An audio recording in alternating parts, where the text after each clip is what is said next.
नमस्कार प्यारे विद्यार्थियों, आप सभी 11वीं क्लास के छात्र छात्राएं ध्यान दें कि हम लगभग हमारे गद्य खंड के 5 लेसन पूरे कर चुके हैं। 5वां लेसन है आपका जो अभी लास्ट में आपने पढ़ा है, वो अपना था गलता लोहा। और गलता लोहा में जातिगत ऊंच नीच भेदभाव, मानसिकता, ये सब हमने देखा, सुना, पढ़ा। और अब मैं चाहता हूँ कि जो उसी क्रम में जो 6वां या 6th लेसन जो है वो लेसन है हमारा स्थिति में बारिश। तो 11वीं क्लास के जो गद्य खंड का हम पोर्शन पढ़ रहे हैं उस पर ध्यान से आपको देखना पढ़ना है। मुझे लगता है कि अब तक के जो लेसन्स आपने पढ़े होंगे बुक में उनसे थोड़ा हटके है ये लेसन। तो यूँ कहूँ कि कहानी तो बहुत अच्छी है, एक यात्रा वृत्तांत है ये, लेकिन ये थोड़ा सा अलग रहेगा मुझे लगता है। तो प्लीज इससे बाकी आपने क्या है कि वीडियो देख के आप कर लेते हैं, ठीक होते हैं, लेकिन मैं चाहता हूँ कि इस लेसन को आप जरूर पढ़ें क्योंकि ये थोड़ा सा अलग है। ठीक है, क्यों अलग है यही जानने के लिए पढ़ना बस। ठीक है, तो प्यारे बच्चों आप ध्यान रखें कि स्थिति में बारिश। अब स्थिति का कोई शब्दार्थ, कोई मीन को मतलब नहीं लेंगे, तो फिर क्या है, जैसे मानसरोवर क्या है, एक झील का नाम भी है और यहाँ जयपुर में एक कॉलोनी है, एक सिटी का नाम है। तो उसी प्रकार से स्पीति एक जगह का नाम है। ठीक है, ये जगह किस राज्य की, मैं अपने भारत की बात करें तो बात करें स्पीति हिमाचल प्रदेश। अगर भारत का नक्शा बनाते तो ऊपरी छोर पे इस साइड में आती है हिमाचल प्रदेश। हिमाचल प्रदेश की राजधानी शिमला है। तो वहां तो आप जानते हैं कि नैनीताल शिमला लोग घूमने फिरने जाते हैं, गर्मियों में जाते हैं। ठीक है, तो प्यारे बच्चों हम पढ़ रहे हैं उसी हिमाचल प्रदेश में, जो राज्य है हिमाचल प्रदेश, उस राज्य में स्पीति नाम की बहुत प्यारी जगह है। इस जगह पे लोग क्या करते हैं, घूमने फिरने के लिए जाते हैं, पर्यटक के रूप में जाते हैं। तो यहाँ पे ठंडा रेगिस्तान से बर्फीली पहाड़ियाँ हैं, उसको एक रेगिस्तान कहा गया है, मतलब बहुत ज्यादा खुला एरिया है। वहाँ पर पर्यटक जाते हैं, घूमने फिरने वाले यात्री जाते हैं। तो वो यात्री वहाँ जाते हैं और वहाँ पर क्या होता है कि ये यात्री ऐसा आनंद उठाते हैं, ठंडी हवाओं का चलना, बूंदों का गिरना, इस तरह से काफी उसमें रहता है। ठीक है, अब बात ये है कि स्थिति में बारिश, इसका मतलब जो हमारे कृष्णनाथ लेखक महोदय हैं, ये इस स्थान की क्या करते हैं, यात्रा करते हैं। और यात्रा कर ली उन्होंने, तो यहाँ जैसे कई इंसान क्या होते हैं, जैसे आप लोग कभी मेले में जाते हैं या जू में जाते हैं या किसी एक बहुत अच्छे अलग स्थान पर जाते हैं, वहाँ आप कुछ नया पाते हैं, वहाँ का रहन सहन, वहाँ की कल्चर जो भी है, उसको आप चाहते हैं। हमारे यहाँ ऐसा नहीं होता, यहाँ पर ऐसा होता है।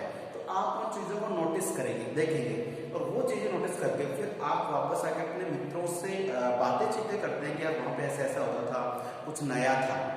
तो प्यारे बच्चों यहाँ पर हम जो पढ़ने जा रहे हैं यात्रा वृत्तांत, मैं मानता हूँ कि यात्रा वृत्तांत आपको ये समझ में आना चाहिए इसकी परिभाषा क्या है। कृष्णनाथ महोदय स्पीति हिमाचल प्रदेश जाते हैं, वहाँ का क्षेत्र कैसा है, जलवायु कैसी है, भूगोल, वहाँ का पूरी भौगोलिक दशाएं कैसी है, उन सब के बारे में सुना होगा। सुना तो जिज्ञासा बनी, और जिज्ञासा बनी तो अभी जाके देखा। अब इन्होंने वहां जाने की यात्रा से प्रारंभ किया, वहां गए, वहां घूमे फिरे, काफी दिन रहे। तो वहां का जो इनका अनुभव रहा, वहां का जो इनका जो इनके सामने जो कुछ समस्याओं को फेस किया, वो सारी चीजें इन्होंने क्या किया, एक लेखनी बनाकर एक लेख लिख दी है, एक रचना बनाती, एक पाठ बना दिया। तो पाठ का शीर्षक क्या दें, है ना। तो जैसे स्पीति एक जगह का नाम है, बहुत प्यारी जगह है, भौगोलिक दृष्टि बहुत सुंदर है, मनोरम है। अब उस जगह में बारिश का जो दृश्य देखा, उसी दृश्य को इन्होंने नाम डाला स्पीति में बारिश। प्यारे बच्चों को भी समझा रहा हूँ तो आपको लगता है बहुत इजी लेसन होगा, लेकिन ये लेसन थोड़ा सा घुमा हुआ है। आपको नहीं घूमना है, उसको सिस्टम से पढ़ना है, कहानी जैसा ही है। लेकिन ये स्पीति में बारिश जो पाठ है, इस पाठ को लेखकों की दृष्टि में देखा जाए, साहित्य की दृष्टि में देखा जाए, तो ये जो लेसन है ये क्या है, यात्रा वृत्तांत है। और यात्रा वृत्तांत का मतलब आप समझ चुके हैं कि कोई लेखक है, वो कहीं घूमने जाता है, तो वो जाता तो व्यक्तिगत शौक के लिए, लेकिन वहाँ पूरा देख के और उसे लगता है कि हम जहाँ रह रहे हैं वहाँ से यहाँ कुछ अलग है, नया है, और समाज को, जनता को उससे कुछ नया सीखने को मिल सकता है। वो उस बातों को सिस्टमेटिक ढंग से लिखता है। वो लिखा हुआ लेकर अलग यात्रा का वृत्तांत यानी कि हाल सुनाना। अब ये तो बात हो गई है कि यात्रा वृत्तांत क्या है, कौन सा यात्रा वृत्तांत पढ़ना है, स्थिति में बारिश पढ़ना है। अब बारिश का मतलब जानते हैं कि बारिश हुई है, कृष्णनाथ उसके लेकर के यहाँ तक कहानी हुई है। अब दोनों 4 नंबर का प्रश्न सोल्व कर रहे हैं, कौन सा, कि कृष्णनाथ का कर्तृत्व व्यक्तित्व पढ़ना है। ठीक है प्यारे बच्चों, लेकर आता हूँ यहाँ पे लेखक परिचय। लेखक तो देखिए सबसे पहले आप पढ़ते भी किसी भी कवि लेखक का जन्म क्या करें 1934 में इनका जन्म हुआ है। ठीक है 1934 याद रखने की तारीख है, बिल्कुल आपको याद होना चाहिए। ठीक है 1934 में इनका जन्म हुआ है। कहाँ पर हुआ, वाराणसी। वाराणसी बहुत ज्यादा यूँ कहूँ कि फेमस जगह है वाराणसी, उत्तर प्रदेश में एक जगह का नाम है। ठीक है तो वाराणसी उत्तर प्रदेश में कृष्णनाथ जी का जन्म हुआ। और आप जानते हैं कि भगवान श्री कृष्ण का जन्म, ठीक है वो भी उत्तर प्रदेश में बताया जा रहा है। ठीक है ध्यान रखना कृष्णनाथ है तो उत्तर प्रदेश में से याद रहेगा आपको। अब बात करेंगे प्रमुख रचनाएं कौन कौन सी रची उन्होंने, किसी ये तो इनका देखो यहाँ से लेकर ये क्या हो गया, व्यक्तित्व हो गया। अब थोड़ा सा अब आपको और बताऊंगा, इस पार्ट में दे रखा बहुत ज्यादा दे रखा है, कैसे पढ़े कैसे क्या किया, तो मुझे लगता है कि वो थोड़ा सा अलग मैटर है। मैंने आपको थोड़ा सोचा कि इनका जन्म और कैसे किया, ये कर्तृत्व है, ये इंपॉर्टेंट आपके लिए कि कर्तृत्व क्या किया। लद्दाख एक जगह का नाम है, अभी तो उसमें काफी चर्चा चल रही है, जम्मू कश्मीर लद्दाख लेह लद्दाख एक जगह का नाम है। ठीक है लेह लद्दाख तो लद्दाख में राग विराग, ये भाई क्या है अपने, ये किसी रचना का नाम है, पाठ का नाम है कि लद्दाख में राग विराग। ठीक है और याद करने के तरीके बता दो, मैं पूछूंगा आपसे भी कौन कौन सी रचना है। तो लद्दाख में बहुत भयंकर बर्फ पड़ती है, ठंडा माहौल रहता है। ठीक है तो लद्दाख में राग और विराग, जानते हो लोग ठंड में जब सर्दी की ऋतु तो बहुत जरूरत पड़ेगी, तो लोग घर में बैठे हैं और वो कुछ गुनगुना रहे हैं, कुछ गा रहे हैं, गाने को कहते हैं राग विराग। बात करें आगे किन्नर। किन्नर ये आप नाम सुनते ही समझ गए होंगे, जो नहीं समझे समझ लीजिए। किन्नर का मतलब क्या होता है कि भगवान के द्वारा जो हमारा माना जाता है कि जो भी जन्म होता है भगवान के द्वारा होता है। तो किन्नर एक जाति एक होता है, समाज होता है। ठीक है जो स्त्री पुरुष दोनों का एक मतलब उनमें सभी उन्हीं में रहता है। तो किन्नर एक जाति है जिसे सामान्य भाषा में हिजड़ा बोलते हैं। तो उसी को लेकर इन्होंने एक पाठ बनाया किन्नर। ठीक है पाठ का नाम क्या है, किन्नर है। तो उनके बारे में जाहिर सी बात है, लेखक ने कुछ लिखा है तो इनके जो साथ दुराचार होता है, इनको देख के लोग कैसी कैसी घृणाएं करते हैं, कैसे कैसी बातें करते हैं, वो बातें लोग ना करें, उनको भी इंसान समझ के अपने समाज में अपने जैसे समझ के और उनको समाज में जगह दे। और पढ़ाई लिखाई में स्कूलों में कॉलेजों में हर जगह इनका भी रिस्पॉन्स होना चाहिए। ऐसे कुछ इस पार्ट में है किन्नर, बहुत अच्छी रचना है। उसके बाद है धर्मलोक। ठीक है तो धर्मलोक एक रचना का नाम भी रखने हैं, स्थिति में बारिश जो हम पढ़ने जा रहे हैं। फिर है पृथ्वी परिक्रमा। पृथ्वी परिक्रमा अपन पृथ्वी का पूरा चक्कर लगाना। ठीक है उसके बाद है हिमाल यात्रा। हिमाल का मतलब हिमाचल से ही है और हिमाचल की यात्रा को उसको हिमालय यात्रा कह दिया है। फिर है अरुणाचल यात्रा। अरुणाचल प्रदेश आप जानते हैं, जैसे मैंने बताया कि अरुणाचल प्रदेश की राजधानी क्या है, ईटानगर है। ईटानगर आपको जितने बड़े इंडिया के स्टेट्स हैं सभी के राज्य राजधानी याद होना ही चाहिए, मेरा ये मानना है, क्योंकि बहुत काम आते हैं। तो अरुणाचल प्रदेश की राजधानी क्या है, ईटानगर है। ठीक है और ये एक रचना का नाम है, अरुणाचल यात्रा की यात्रा को लिखा है। फिर बौद्ध निबंधावली आदि। तो बौद्ध निबंधावली ये भी रचना का नाम हो, यूनिक रचनाएं लिखी हैं। तो ये तो जिनकी कर्तृत्व की रचनाओं का नाम है। ठीक है और सीधी सी बात ट्रिक बना के याद कर लेना इसको कि लद्दाख में गए हुए कौन, कृष्णनाथ जी, और वहां जाके कर रहे हैं लद्दाख के बारे में कुछ राग विराग कर रहे हैं, लोगों से बातचीत कर रहे हैं। तो लद्दाख में क्या कर रहे हैं, राग विराग कर रहे हैं। अब राग विराग मतलब कि कुछ बातें चीतें हो रही है, कुछ गुनगुनाया जा रहा है।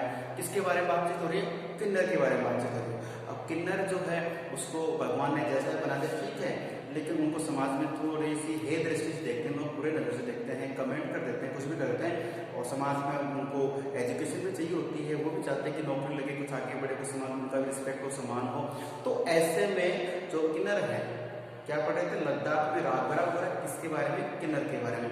तो किन्नर जो है अब ये एक धर्म संकट आ गया, किसके लिए, कृष्णनाथ जी के लिए। तो उन्होंने क्या लिखा, धर्मलोक लिख दिया। अब धर्मलोक लिखा तो भाई कोई से मान रहा को नहीं मान रहा, ऐसे में इन्होंने वहां पे क्या किया कि ये अरुणाचल प्रदेश की यात्रा करते हैं कि यहाँ के लोगों को समझाएं किन्नर के बारे में।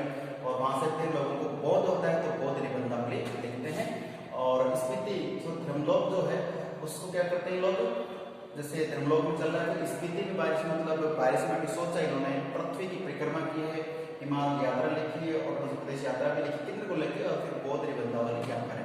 मेरा मतलब है कि आप लोग इन रचनाओं को याद अवश्य कर लीजिए, प्रश्न आ सकता है। उसके बाद है कि सम्मान। सम्मान आप जानते हो कि जो भी लेखक महोदय बहुत प्रसिद्धि प्राप्त कर लेते हैं उनको हिंदी साहित्य अकादमी की ओर से क्या होता है, सम्मान मिलता है। ठीक है, तो इनको सम्मान मिला है लोहिया सम्मान। ठीक है, ध्यान रखना है।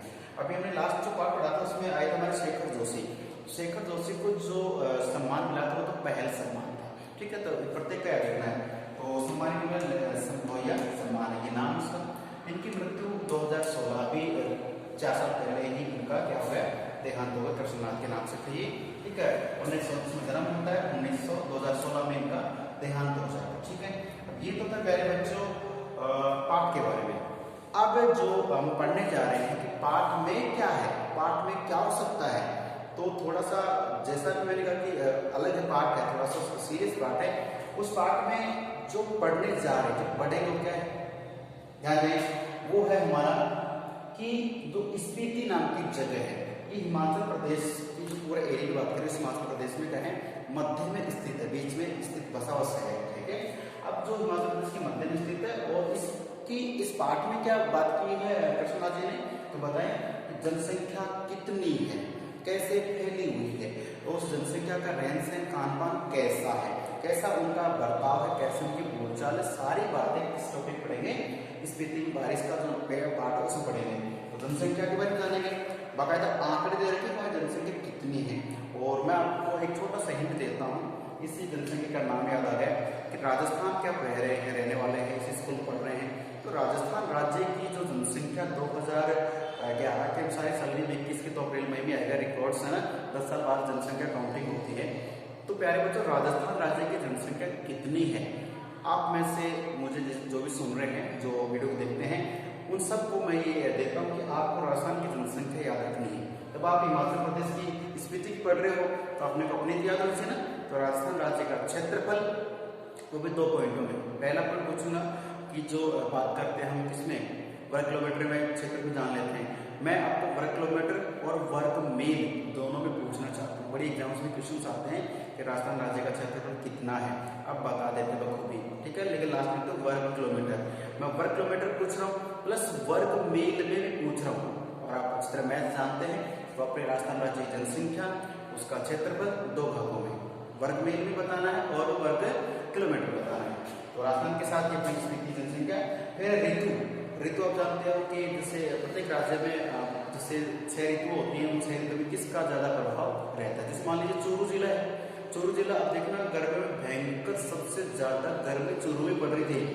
तो अभी सर्दी शुरू हो जाएगी, सर्दी में देखना जनवरी फरवरी की बात करेंगे तो जनवरी में जो भयंकर सर्दी पड़ती है ना, वो भी चूरू में ही सबसे ज्यादा फतेहपुर जो सीपी है वहां उसमें रिकॉर्ड की जाती है। तो प्यारे बच्चों, ये जैसे ऋतु की बात कर रहे हैं, किसमें कहाँ है, बात करें गंगानगर जिले की, गंगानगर जिला है, वहाँ पे 27 दिन तक धूल भरी आंधी चलती, भयंकर मतलब एक ऐसा ऋतु हो गए, जून की बात कर रहे हैं। तो ये जून हो गया अपना। फिर है कि जनसंख्या हो गई है, ऋतु में इसके बाद है फसल।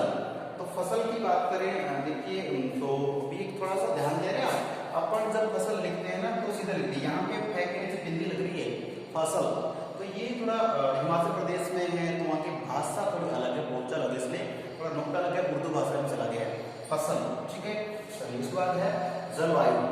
तो जलवायु प्रत्येक क्षेत्र की होती है, भले आप जिस सिटी में रहते हो सिटी की जलवायु का भी एक आकलन होता है, शहर का भी होता है।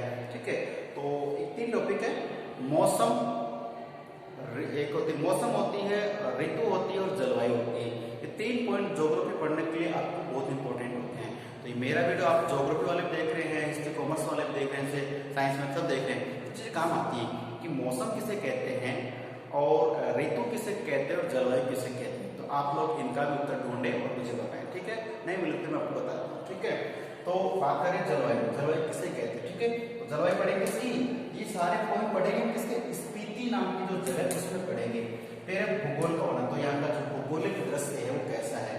प्यारे बच्चों, हमारा एक ऐसा पाठ है जिसमें हम हमारे भारत का एक जो हिमाचल प्रदेश राज्य है, उस राज्य में स्पीति नाम की जो जगह है वहाँ का एक पर्यटक के रूप में हम पर्यटक हैं और उसको जानना चाहते हैं। ऐसा ही पाठ है। अब आपको ये देखना है कि इस पाठ को कितना रुचि लेके आप पढ़ते हैं। तो मैं आपसे उम्मीद करता हूँ कि इस पाठ को आप पढ़ें जरूर, और मेरा अगला जो वीडियो होगा उसमें मैं कुछ पॉइंट्स के आधार पर उस पाठ का कुछ आपको पाठ साहब भी बताने जा रहा हूँ। ठीक है, तो मैंने कुछ क्वेश्चंस दिए आपको और कुछ बातें बताई, इन बातों को याद रखना है, समझना है, और फिर कोई डाउट आप पूछ सकते हैं। ठीक है, तो मिलते हैं फिर अपने नेक्स्ट क्लास के नेक्स्ट वीडियो में। तब तक के लिए नमस्कार, धन्यवाद, सुरक्षित रहें और पढ़ते रहें।